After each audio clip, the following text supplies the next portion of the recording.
حج اسلام کا 5واں رکن ہے اور عاقل، بالغ اور صاحب استطاعت مسلمان پر زندگی میں ایک بار فرض کیا گیا ہے۔ کورونا کے باعث 2 سال کی پابندیوں کے بعد اس سال پہلی دفعہ 24 لاکھ سے زائد حجاج کرام، جن میں 2 لاکھ سے زائد پاکستانی عازمین حج کی سعادت حاصل کرنے کے لیے سعودی عرب میں موجود ہیں۔ چونکہ آج 8 ذوالحج ہے تو مناسک حج کا آغاز ہو چکا ہے۔ تو ناظرین، چلیے اب ہم آپ کو حج کا طریقہ بتاتے ہیں۔ حج کا احرام باندھ لیجئے۔ اگر آپ نے ابھی تک حج کا احرام نہیں باندھا تو 8 ذوالحج کو بھی باندھ سکتے ہیں، مگر سہولت 7 کو رہے گی، کیونکہ معلم اپنے حاجیوں کو 7ویں کی عشاء کے بعد سے منع شریف پہنچانا شروع کر دیتے ہیں۔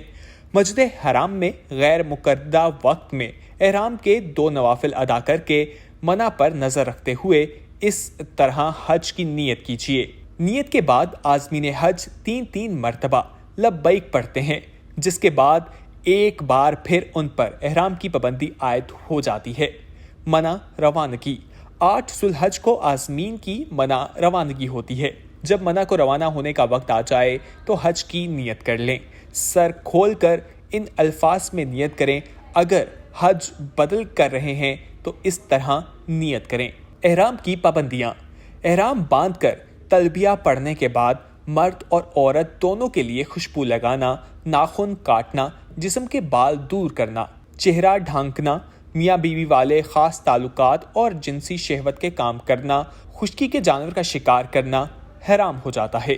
8 ذوالحج حج کا پہلا دن: 7 ذوالحج کی شام کو حجاج کرام منع آ جاتے ہیں۔ منع آتے ہوئے راستے میں یہ کثرت تلبیہ اور تسبیحات پڑھتے ہیں۔ اپنی رہائش گاہ سے منع جانے میں ضرورت سے زیادہ سامان نہ لیں۔ 9 ذوالحج حج کا دوسرا دن: 9 ذوالحج کی فجر کی نماز جب اجلا ہو جائے تب منع میں ادا کریں اور نماز کے بعد تکبیر تشریف اللہ اکبر لا الہ الا اللہ واللہ اکبر وللہ الحمد، یہ تکبیر تشریف 9ویں ذوالحج کی فجر سے 13ویں ذوالحج کی عصر تک ہر فرض نماز کے بعد مرد عورت سب کو پڑھنا واجب ہے۔ اس کے بعد جب خوب دھوپ نکل جائے تب تیاری کر کے اپنا سامان لے کر تلبیہ لبیک اللہم لبیک لبیک لا شریک لک لبیک ان الحمد والنعمت والملک لا شریک لک پڑھتے ہوئے عرفات کے لیے نکل جائیں۔ 9 ذوالحج سے پیشتر یا سورج نکلنے سے پہلے منع سے عرفات کے لیے نکلنا خلاف سنت ہے۔ عرفات میں وقوف عرفہ: عرفات پہنچ کر کھانے وغیرہ سے فارغ ہو کر کچھ دیر آرام کر لیں، پھر زوال سے پہلے غسل کریں ورنہ وضو کر لیں۔ زوال ہوتے ہی وقوف عرفہ شروع کر دیں۔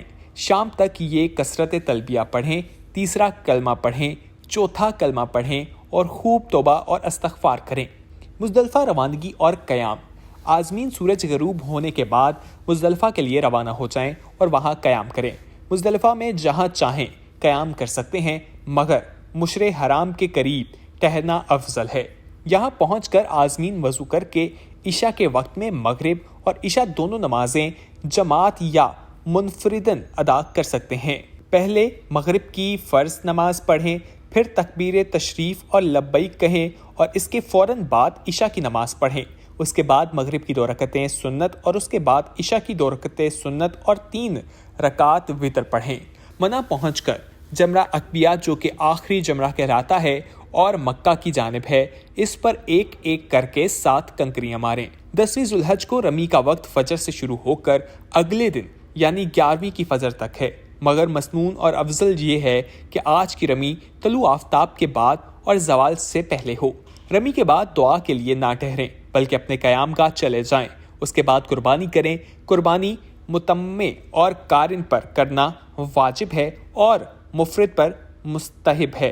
جب قربانی ہو چکی ہو تو پھر حلق یا قصر کر لیں، یعنی مرد حضرات اپنا سر منڈوا لیں یا بال کٹوا لیں اور خواتین انگلی کے پور سے زیادہ بال چاروں طرف سے کاٹ لیں۔ طواف زیارت حج کا آخری رکن ہے اور فرض ہے۔ اس کا وقت 10 ذوالحج سے 12 ذوالحج کے سورج غروب ہونے تک ہے۔ ایام نحر یعنی قربانی کے 3 دنوں کے اندر اگر طواف زیارت نہ کیا تو دم لینا ہوگا اور طواف زیارت بھی کرنا ہوگا۔ 11 ذوالحج کے پورے دن میں صرف ایک کام کرنا ہے اور وہ ہے تینوں جمرات کی رمی۔ آج کی رمی کا وقت زوال آفتاب سے شروع ہوتا ہے اور مسنون وقت غروب آفتاب تک ہے۔ 12واں ذوالحج حج کا 5واں دن۔ آج کے دن بھی صرف ایک ہی کام کرنا ہے اور وہ ہے رمی، طواف۔ طواف کہتے ہیں خانہ کعبہ کے گرد 7 چکر لگانے کو، عمرے اور حج کے لیے۔